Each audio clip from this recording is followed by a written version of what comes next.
Sorry, I was going to the cost to come. Good afternoon, everybody, and welcome to today's webinar, How to Tell the Story, Making the Most of the Changes in the 2016-17 Local Authority Accounting Code. My name is Michael Hudson. We've got potentially over 200 people logging in today. So before we begin, can I please ask everybody to click on the yellow hand symbol, which should be located on the left-hand side of your toolbar. By doing that, that will let us know you can hear and see me, although you'll be glad to know that in a moment I'm going to put the slides up and you'll just be looking at the slides from there on in. And we'll therefore start in a few minutes when we've got everybody registered. Okay, thank you.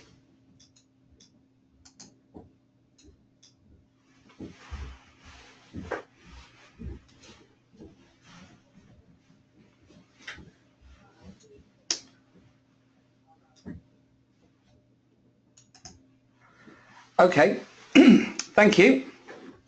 So I think from that we've certainly got well over 100 attendees, as it were, today, which is fantastic. As I said, I'm Michael Hudson. I'm the Director of Finance at Wiltshire Council, and I'm also a member of CIPFA LASAG, and in a previous life I was an external auditor. And before I begin going through the slides, just a few notes for today's webinar. Firstly, I'm presenting from CIPFA's Mansell Street offices, and today I have technical support alongside me.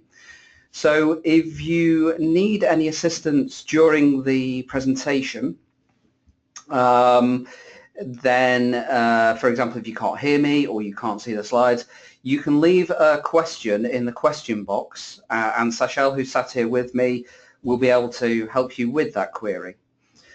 Secondly, you can use the same process, the same question box, to leave or register a question. We'll keep a check on those throughout the webinar, and I promise I'll leave as much time as I can at the end to answer as many questions as we can. And finally, just to let you know, it's not all going to be hearing from me. I've got some questions for you, assuming I can work the technology. So, so let's see how we go. So I'm going to cover in the next 40 to 50 minutes 4 main areas related to the changes to the 2016-17 code. I've got to stress I'm mainly going to set out the changes from a Director of Finance perspective, and why the changes are key, and how we can reprioritise the accounts in the priority of the documents our councils produce. I'll therefore not be going into some of the technical matters, but I will set out how we can answer those queries if there are any at the end. So don't worry if you've got a really technical question and we don't get to it, or I'm not able to answer it. We will be able to get your response at the end of the webinar. So I wanted to begin by recalling a time long before webinars, and I am that old. In fact, I want to go back to the early 1990s when my first set of accounts that I worked on came on a printed dot matrix ledger. And I am showing my age now because I had to actually explain what a dot matrix ledger was to some of my staff the other week. At that time, the most important document of any organisation, public or private sector, was the statement of accounts. Now we've got the local transport plan, strategic and transformational plans, better care fund plans, and the list goes on. But unlike the private sector, the accounts therefore are not ranked as high on that list anymore. Now we can argue and debate the reasons why. Firstly, the local transport plans, the better care fund plans, they're key political documents with tangible plans affecting people's lives.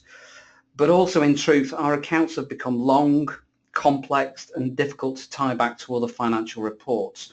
And that includes budget setting and monitoring and even outturns. Even though the timetable for producing our accounts has got even shorter, the actual ability to tie up between the outturns and the accounts has proved incredibly difficult because of all the changes we've made. So assuming that you agree with me that we need to reposition the accounts as a key document and that they've slipped off that list, how do we get councillors, chief executives, interest groups, residents, and dare I say it, even the Director of Finance to read and sing the praises of the usefulness once more of the accounts? After all, as our funding streams change, soon our main income will only come from our residents and our business. They'll be our sole source of income. In other words, they're going to be our main shareholders. So I'm going to focus on the narrative, and as I alluded to, it's more of a Director of Finance perspective than a technical presentation, but I want to start with some of the changes to some of the key statements. Starting with the new expenditure funding analysis, or EFA. Then I'll talk about some of the changes to the comprehensive income and expenditure statement, and then the movement in reserve statement, or the MERS.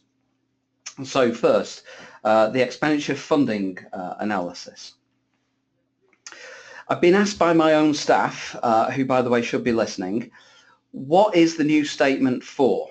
Well, I was at a CIPFA LASAG meeting probably 2 years ago now, and we were going back to the very basics. We looked at some of the reasons why the accounts were produced and used, by whom, and at the same time what was actually happening in practice. And one of the key issues we raised, and we brought this from our various backgrounds, including in real practice, and one of the issues that was raised was the confusion to the readers about the comprehensive income and expenditure statement compared to all the other financial reports that they were seeing. So there was no link, say, from a budget monitoring report to the accounts comprehensive income and expenditure statement. This confusion, it was felt, was leading to either a mistrust or a failing interest at the length of technical explanations. Once the outturn report was being produced and councillors knew if it was a deficit or a surplus, the accounts have started to slip away. When they couldn't then see the link between the income and expenditure front statement to that outturn, we started to see a drift, I believe. So the high-level purpose behind the expenditure funding analysis is to take your authority's service or directorate structure of reporting that you produce right throughout the year to your senior management team and councillors, and compare this to the comprehensive income and expenditure statement with then a funding adjustment column. Now we know in that funding and adjustment column the main changes are going to be capital accounting and pensions, but the aim is being to promote more accountability and ownership and transparency. I'm not saying on this statement that on this statement on its own is enough, but rather the adjustment column enables a clearer and focused debate as to why we have accounting and funding adjustments. I'll mention more about raising understanding in a moment, but you may want to consider for your March or your April audit committees, when you may be taking your policies statements to your various committees, discussing this statement and raising with councillors, and if you can, senior officers, their awareness of the reasons for the adjustments to produce the accounts, and demonstrate that this actually gives us a clear audit trail from what councillors see during the year. So obviously from that, what about the face of the comprehensive income and expenditure statement? What are the changes there? So the changes to the comprehensive income and expenditure statement again follow the logic of trying to tie back the accounts to the way the business operates.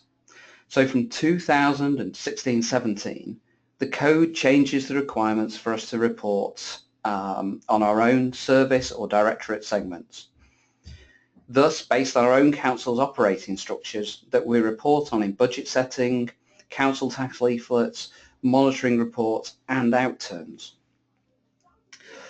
So whilst we may lose some national comparison, locally we gain consistency of reporting, and gain consistency, importantly, reporting of our own numbers to our own readers.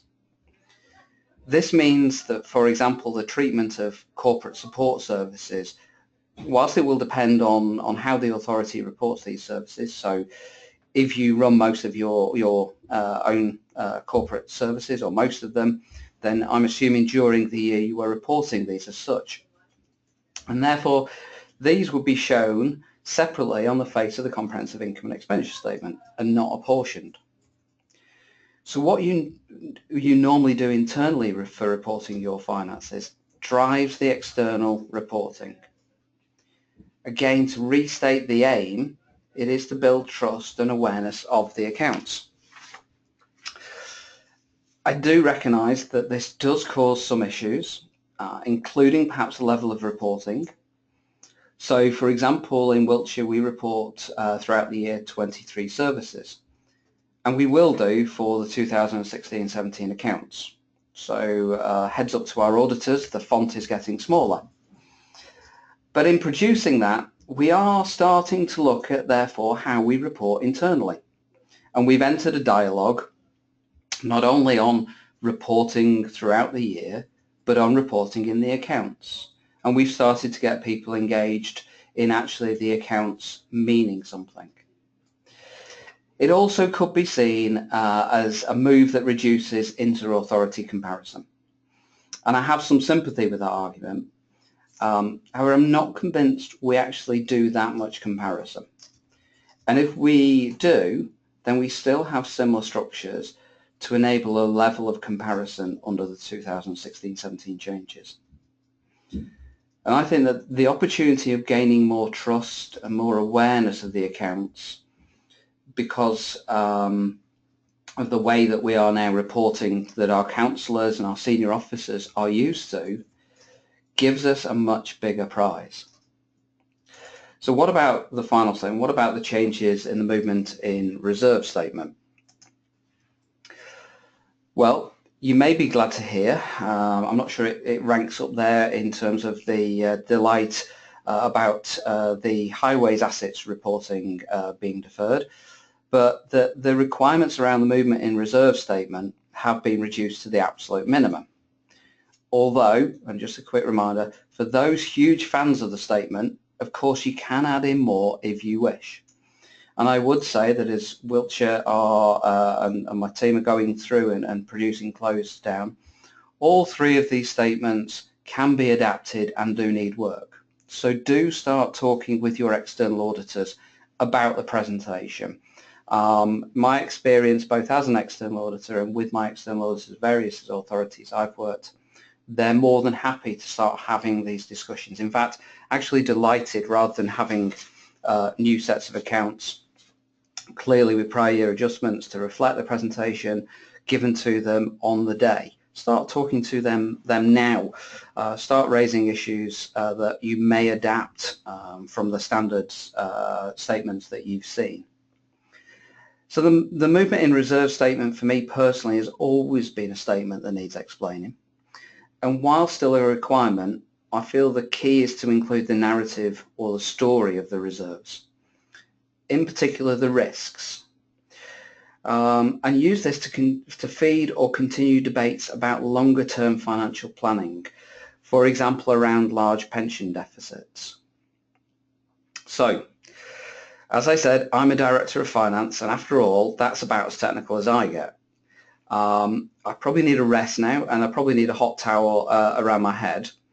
So, to allow me time to look at any questions that may have arisen from that part of the presentation, as promised, I've got 3 questions for you to consider and respond. What you'll see in a moment when I launch them is there are 4 or 5 options to respond on. And if you click on the one you feel reflects your council position, I'll then be able to share the results, and from that what we'll be able to do is pick up any issues that are coming out, and I'll perhaps either feed that into the presentation or pass some comments. So assuming I can work the technology, we're going to go through 3 questions, and I'll launch the first one now. Okay, so what you should see is a question that says, when do you plan to write the narrative? Have you already started? Jan to March, April, or after April? And if you can let us know I'll give you a couple of minutes just to let us know how you're voting.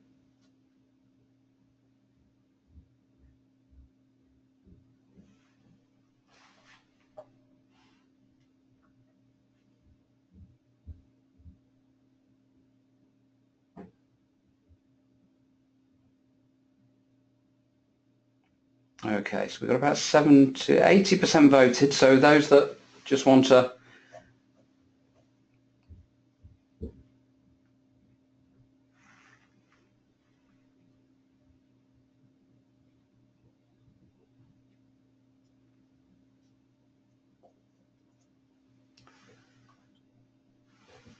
okay, let's close there. Let's have a look at the results then.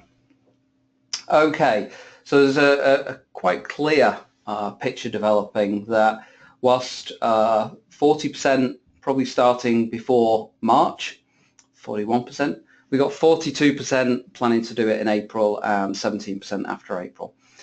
That's probably where I expected it, and I'll talk to you, that was where we were last year from Wiltshire's perspective. So that doesn't surprise me, and I'm going to give you a few thoughts and tips on that in a moment. So I'm not going to dwell on that right now. I'm going to take us into the second question. So same process again. I'm going to ask you this time who owns the narrative report in your organisation. And again, what I'd like you to just be completely honest about is what you feel your council's position is. Is it the Section 151 officer? Is it the Chief Executive and Leadership Team? Is it the Leader and Cabinet? Or is it Communications and Marketing? So same process as before. If you can click one of those, and I'll give you about a minute and then we'll have a look at the results.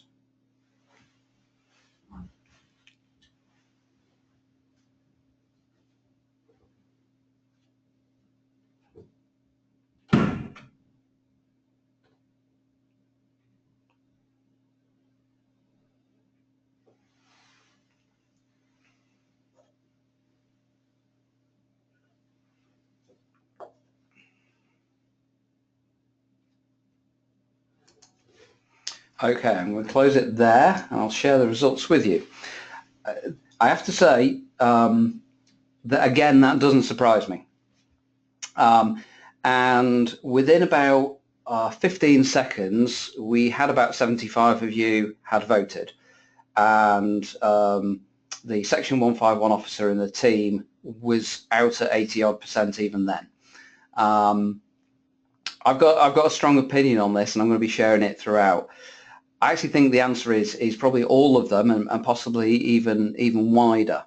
And I think this is one of the things that as we go through, I'll be alluding to both in terms of my experience, but also some thoughts about why we actually have to share this, and actually the advantages of engaging others wider and selling them what the benefits of this narrative is to the organisation.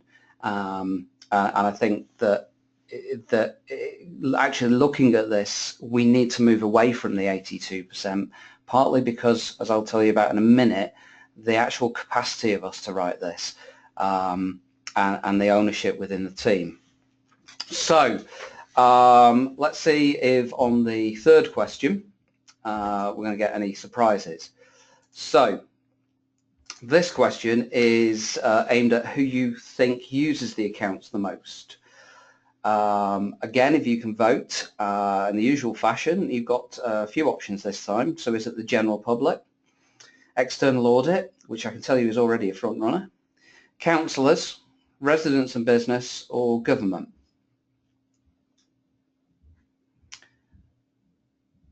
So I'll just give you about another half a minute and then we'll have a look at the response.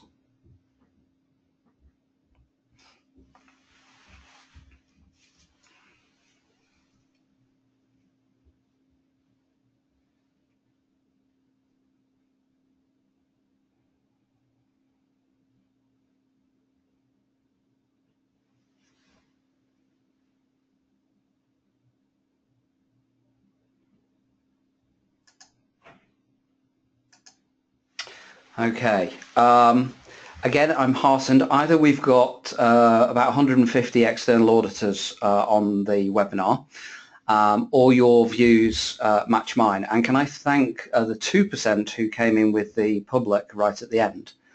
I think this is absolutely how we view it as accountants.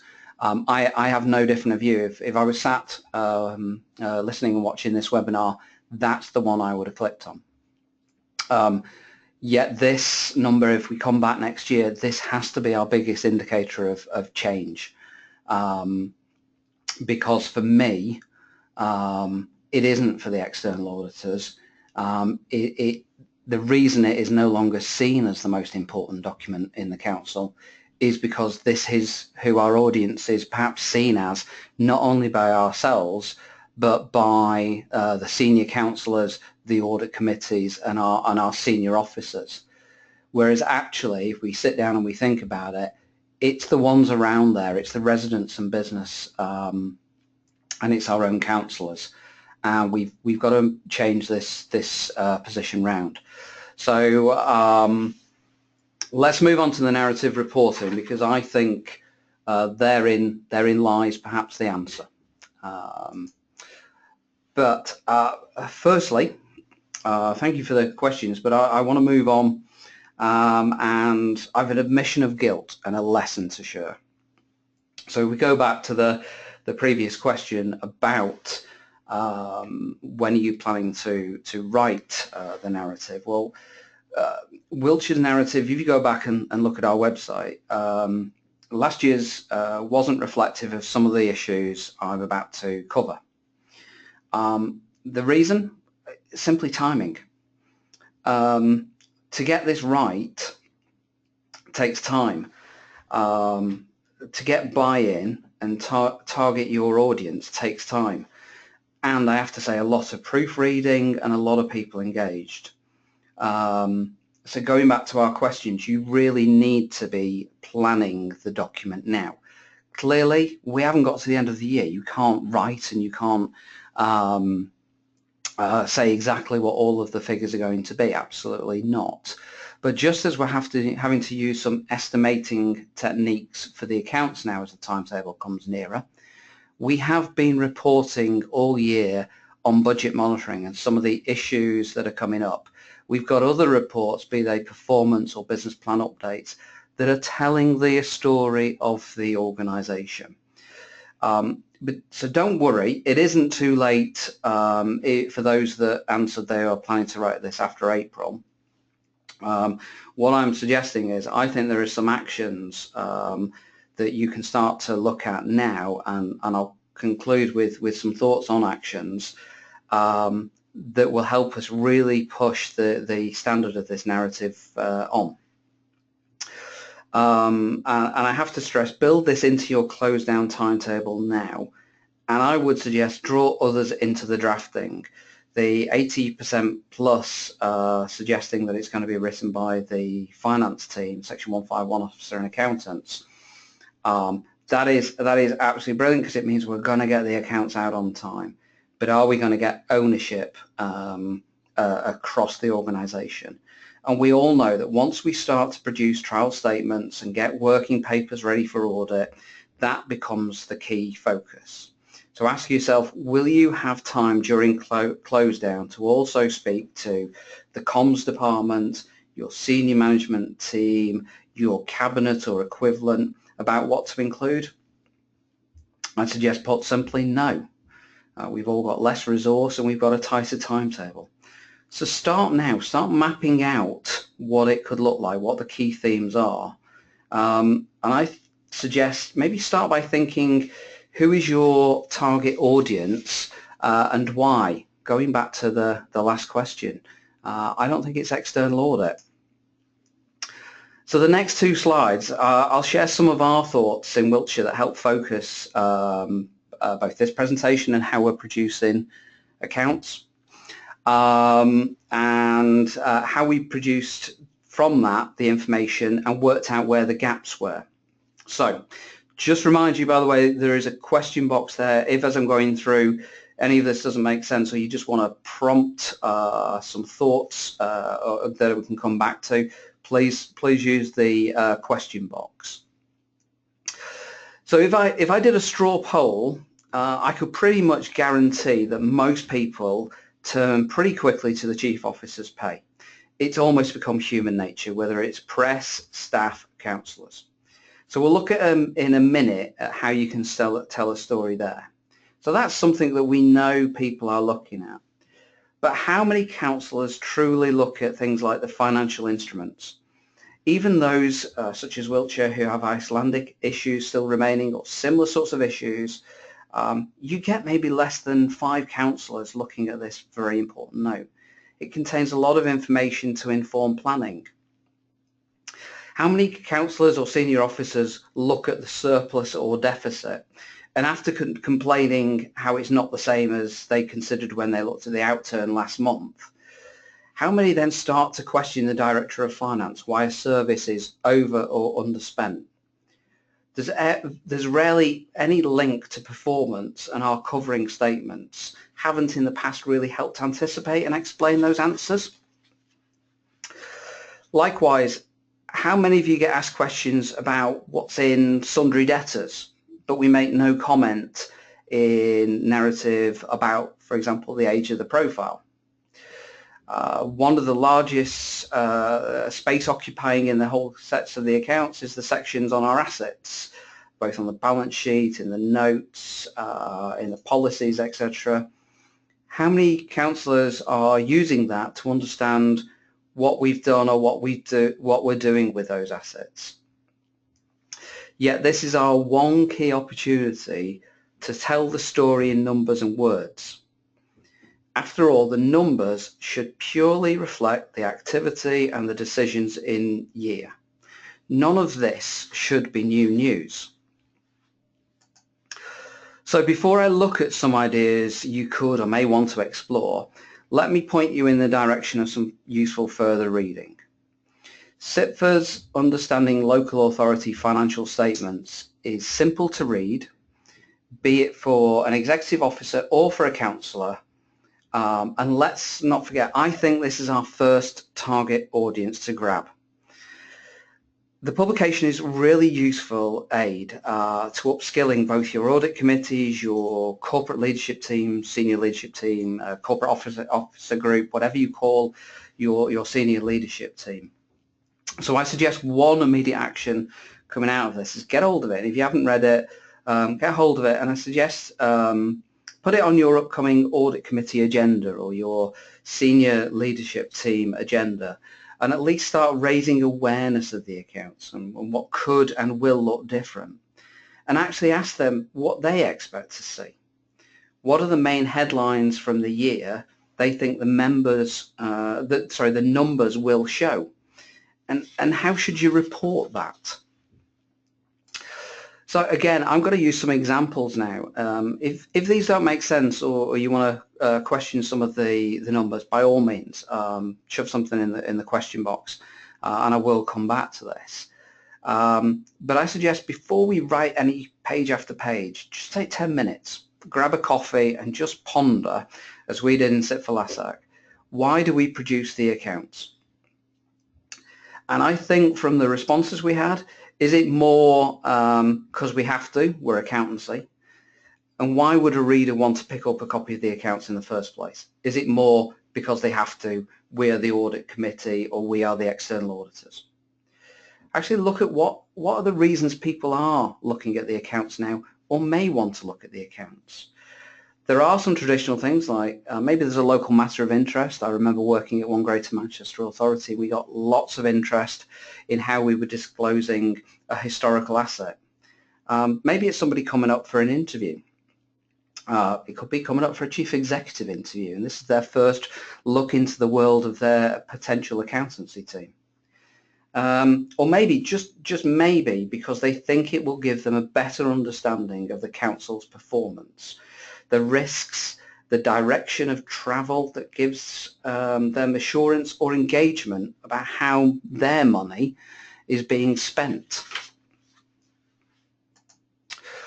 So I'm going to cover 4 areas that I think by spending a little time thinking about now, in the lull before the storm, you can produce an excellent narrative report.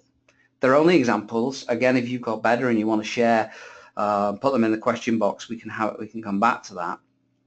But they are plan. I've mentioned this a few times, but what do they say? Fail to plan, plan to fail. So think, who is the audience? How do they prefer to receive information? And therefore, who's going to write what? I have some skills, my team may not believe that, and some weaknesses. And certainly one of things I do is I think in graphs and pictures. And so find the people that are there that maybe give a different perspective from just the numbers, and engage them now about this new document, this new potential that we've got. Secondly, keep it simple. The last thing a non-reader that you're trying to convince to read these needs is page after page of numbers, or cross-referencing to and back and forward 20 odd pages. Thirdly, how could you put the accounts in context? I know this is a lot harder for us in the public sector, but it's not impossible. Perhaps reflect something like reserves falling in schools to some of the national trends that we've seen and been reported on in things like the National Audit Office reports. Just think wider of the box about how you can show that what's happening at your authority is a national trend, and data shows that. And finally, as we move forward and TV and Xboxes and mobile phones and everything takes over our world, we are becoming a much more visual society. So how can we be more visual in what we present in the narratives? So to help with that, I've got a few examples I'm going to run through in the next few slides. They're simple, they're basic, and we're hoping to use a lot of them in our narrative this year. So here we have an example from Wiltshire, although I have changed some of the figures, and I've also changed the chief executive column. If we were to show this in reality, there would be no column, as we'd not had a chief executive for 5 years. So forgive me, it was easier to add in because I wanted to show some of the concepts. So the actual direction of travel reflects Wiltshire. So we have seen a fall in teachers' pay, but that's due to academisation. We have seen a fall in the director's pay, and that's because we've not recruited to vacancies and we've all shuffled up. So straight away you can see a visual starting to tell the story, to explain what is going on, rather than just focusing on how much did the chief exec get paid or who's the highest paid TED teacher, whatever it might be. You can start to shift the narrative to one of maybe economy and efficiency. So think about what is the narrative around some of these key statements that people are looking at already. This isn't a story around how much expenses the chief executive got paid. This has to be put in the context, and I think this slide starts to do this sort of thing. You may have much better and more advanced thoughts than me. It's just an example. So it's a fairly simple story, I know, but we have to be looking at this and looking at other visuals. I could have put a raft after raft of slides. I've just put up some bullets there that we're thinking about. So for example, showing sundry debt or all debt by age. This can help to show that actually it's just a timing issue and why the bad debt provision is as it is, or maybe not.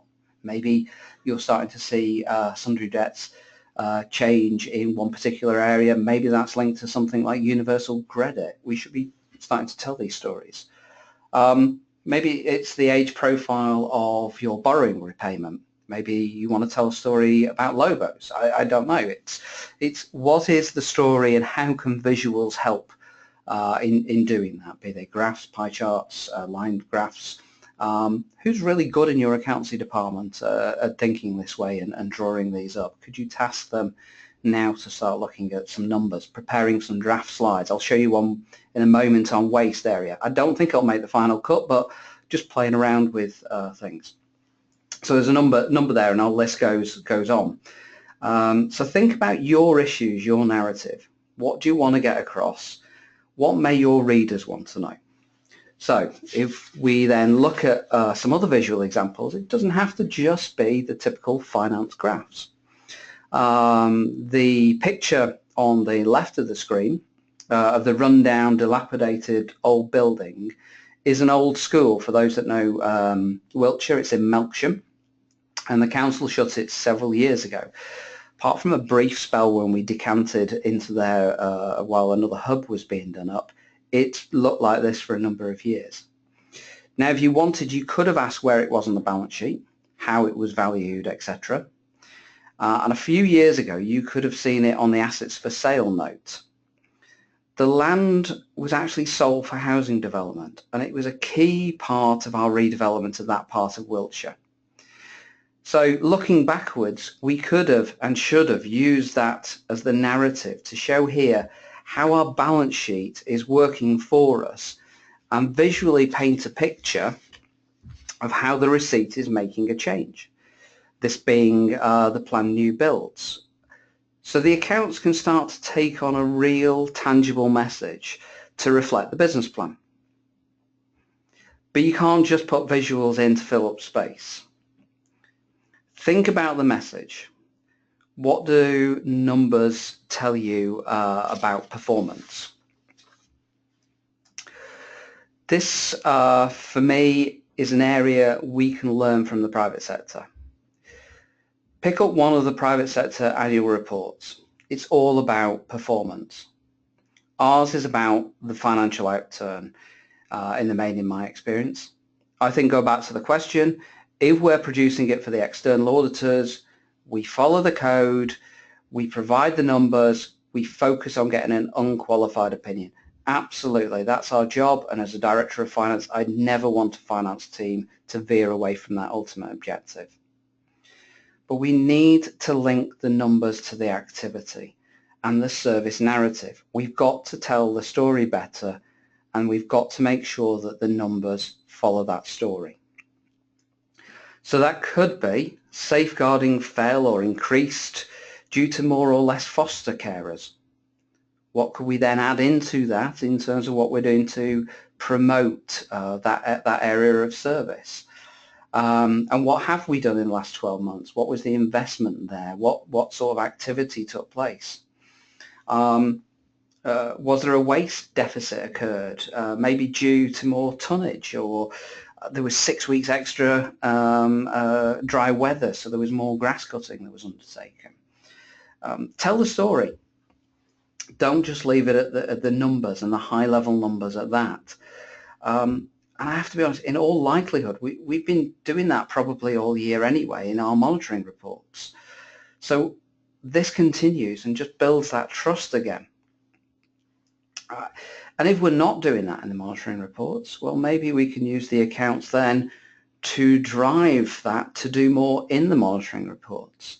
Because the more that we've done throughout the year, the easier it is, because you're already collecting the narrative, the story, the data, the graphs in readiness for the accounts, and you can show actually the trend and that story as it's developed through the budget monitoring.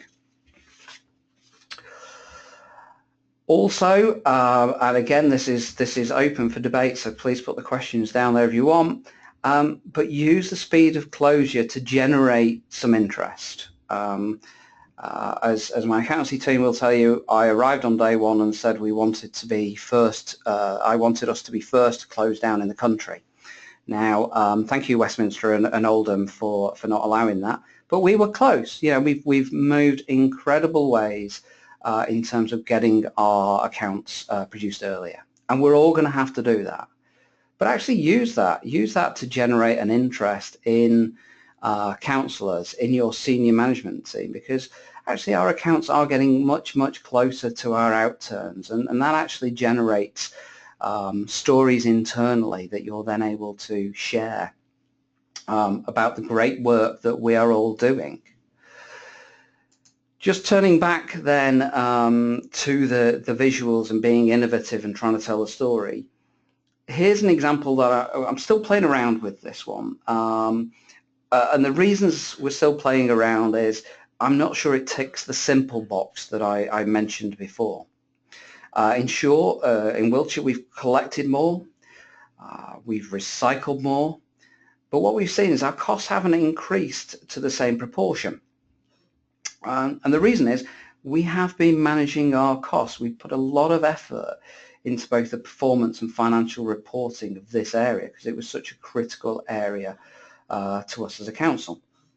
So we know that all of our household recycling centres are still open, but what we've done is we've reduced opening times. We've had a real drive around recycling, and I think that has helped to maintain the cost but improve performance.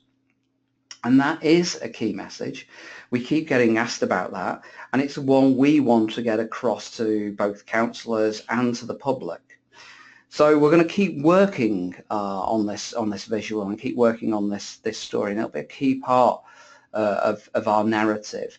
And that's not come from me. That's come from the director for this area, the corporate director, the cabinet member, cabinet leaders, because actually this is something that is in our business plan and should be happening. If this isn't happening, then we need to be raising this as a red flag. So we've been monitoring all year, and we've got this broken down into fine detail. We need to use that data now in our accounts. So a few other areas we're looking at. This time thinking about our residents and our businesses. And we're thinking about them absolutely as if they were genuine shareholders about to come to an AGM.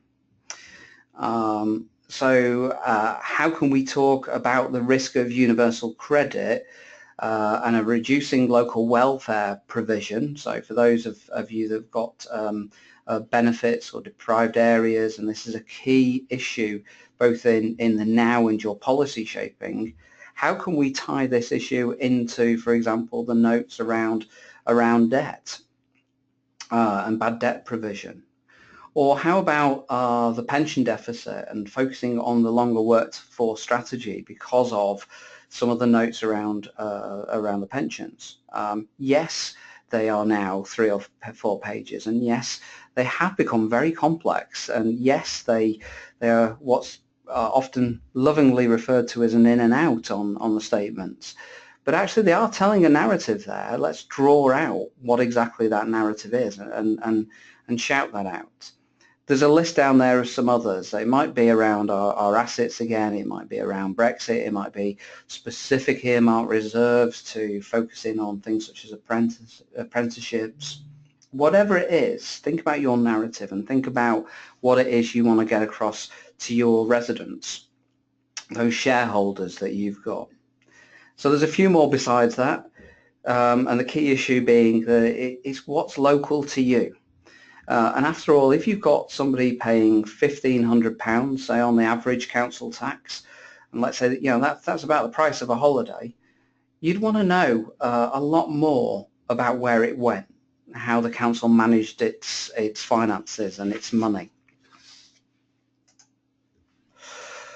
So in a moment, I'm going to ask one more final question, and then we'll have some time for questions. And I'll sum up my thoughts. But before I do, I challenge you to think how you're going to get your chief executive to read this year's accounts. 81% of you said that the accounts were for the external audit. I don't disagree with that. However, we cannot continue that. Maybe even the Director of Finance reading the accounts. The accounts have become very complex, and what we need to do is we need to draw back from that and start to take ownership of the narrative. And hey, wouldn't it be fantastic if not only the Director of Finance but your Chief Executive or your Director of Adult Social Care or maybe even social care workers are helping you to write or even lead the writing of the narrative? So I don't think we should be afraid to pass this element of the accounts over. We need to, of course, make sure that the narrative ties up with the statements. Of course we do. But actually, we need to recognise that if this is a key document for the council, it needs to involve all of the council in writing that. So with that in mind, I said we'd come back to actions. So I've got one more question for you, assuming that I can actually work the technology, because I've just lost the poll. There we go. So, what one immediate action are you going to take following this webinar? You've got some options there. Again, if you can vote, I've mentioned before, maybe scheduling some audit committee training, maybe getting a meeting with a CFO or senior officers now to raise the profile of this. Start drafting a template, speak to your performance unit, your comms team, get them all engaged, or maybe all of the above. And maybe that is a leading question from me. But I'll give you another 30 seconds and we'll see.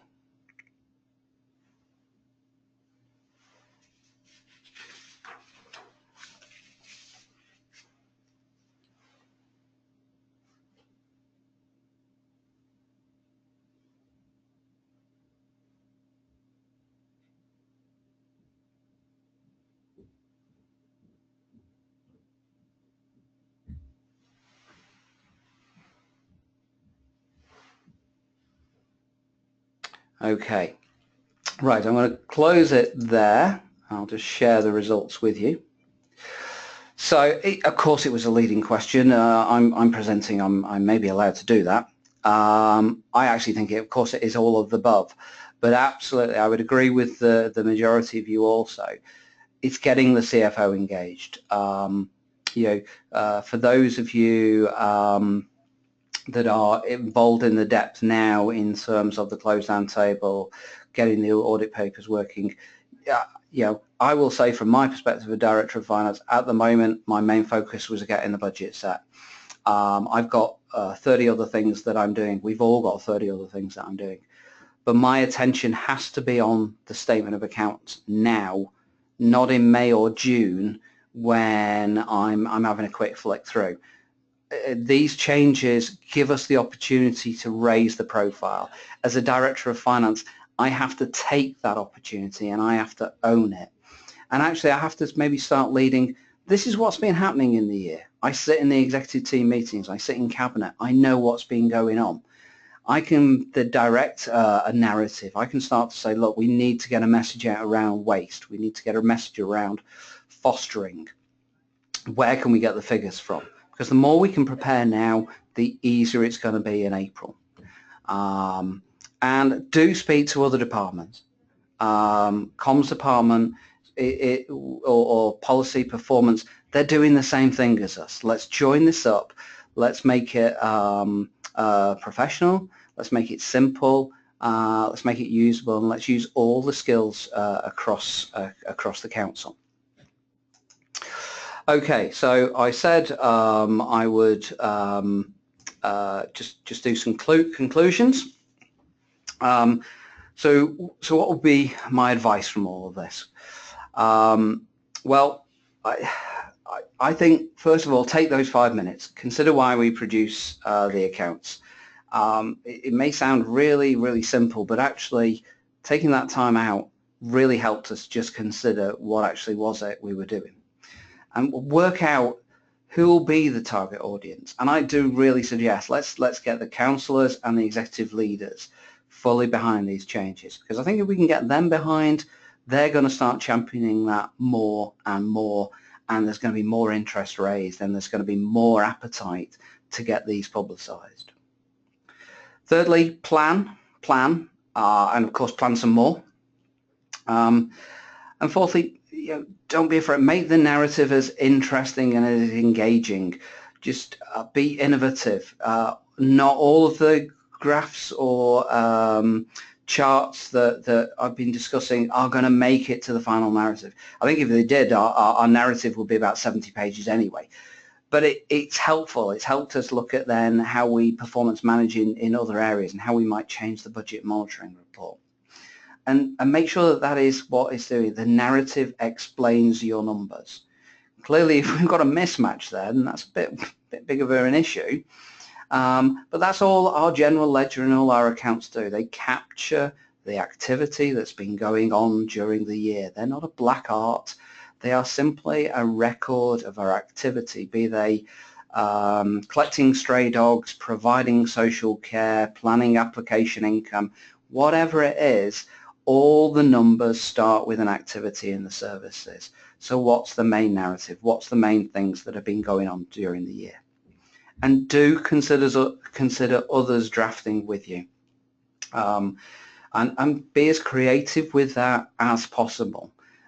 Really do engage the widest audience you can with the time left. And then from that, something I haven't really mentioned up to date is plan how you're going to get feedback now, ready for the 17-18 accounts. I know there's probably some people sighing, going, let's just get 16-17 out of the way. But do help yourself to get ahead of the curve and maybe use this to then drive better budget monitoring, the better joining up of performance reporting with the numbers. Okay, that's enough from me. We've got just under 10 minutes left. Now, I will say, looking at the screen here at CIPFA, we've got quite a number of questions. So firstly, thank you so much to everybody who has been sending these in. I'm going to have to, as a result, be selective because there's quite a lot there. But I'll endeavour to look at as many as we can in the time that we're going. But also we'll look at how we can respond to all of them after. And what I would also say is, can I just draw your attention to the following email address, and I'm going to leave it up whilst I answer the rest of the questions. This is Sarah's email. Sarah's the leading CIPFA advisor on the accounts, incredibly knowledgeable, far more knowledgeable than I. And so firstly, if there are any very technical questions, I'm a director of finance. I'm not going to be able to answer it. I'll ask Sarah to respond after the webinar. And secondly, if you didn't get a chance to ask a question or something comes up later you wish to ask, or you're watching this on playback, email Sarah and she or I will get back to you as soon as we can. So let's have a look at some of the questions. So, why are directors of finance obsessed with being first to produce accounts? Isn't quality and accuracy potentially compromised? Christine, I absolutely agree with that. Some of us are obsessed, and as I said to my team when they first said, yeah, why? I want to get the accounts out of the way. We have an incredible wealth of knowledge and expertise in the accounting team. We've got fantastic teams up and down the country. We don't want to tie the team up for months and months doing close down. Absolutely, we've got to make sure we're heading for that unqualified accounts. But the sooner we can get closed down, tied into the outturn, again, there's that bond of trust between the outturn figures and the accounts. There is the ability to free up the team to move on to other things, and we have got a raft of things that we're doing at the moment. So Christine, I hope that maybe gives an insight into our obsession, but it comes from a good place, I can assure you. There's another really good question. Christine, you've asked another brilliant question. Is there a trade-off between interesting visuals and overall length of the accounts document, which also affects accessibility for users, and how do we get around this? Absolutely. As I said, my first draft is 70 odd pages, mainly filled up with lots of graphs and pictures. use others. For those of us that did CIPFA P3 projects, or you've done a degree dissertation or whatever it is, how easy is it for somebody else to go through and cut things out? Use other people to give different ideas and really fine-tune this down into a document. And that's what the skill of our comms departments are for. And actually, you know, our chief exec, our senior management teams. So yeah, there is a trade-off, and it's got to be engaging. Use the others to tell you if you've got that right, and if not, ask them to do that. Okay, we're encouraged to declutter our accounts and slim down, but the examples are adding additional content. Every time we try to cut down the items, we're required to include and add another 20 pages, and that's from Martin. Martin, yeah, again, it relates back to the last question. There is that potential. I'll be quite honest, I see this as a slimmed down annual set of reports. I have said this on a number of occasions. We are kind of moving towards a set we produce for the auditors and a set we produce for others. Going back to the CIPFA code, of course, we've got to comply with all the accounting standards. But the narrative is our hook into a new world, the new world of our own counsellors, our residents. So, yeah, we probably will end up producing more. But if we get more people engaged, more people reading that, a higher profile for the accounts, I think that is actually worth it. Okay. I'm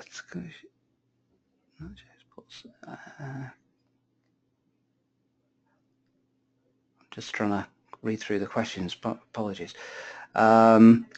Cross-referencing in the financial statements can be a useful tool to reduce the volume. Do you have any ideas about how to balance this for accessibility? And that's from Sarah.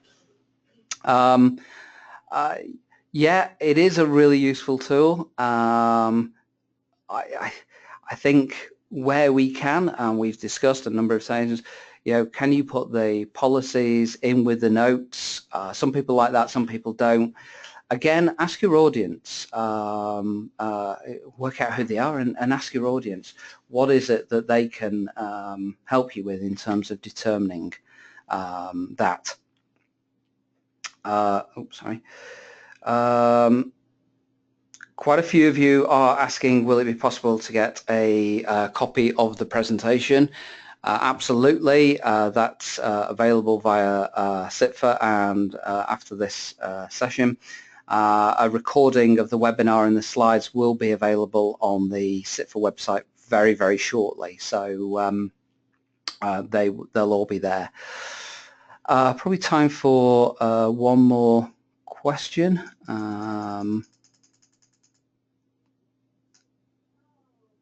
Okay. Let me just pick one out there.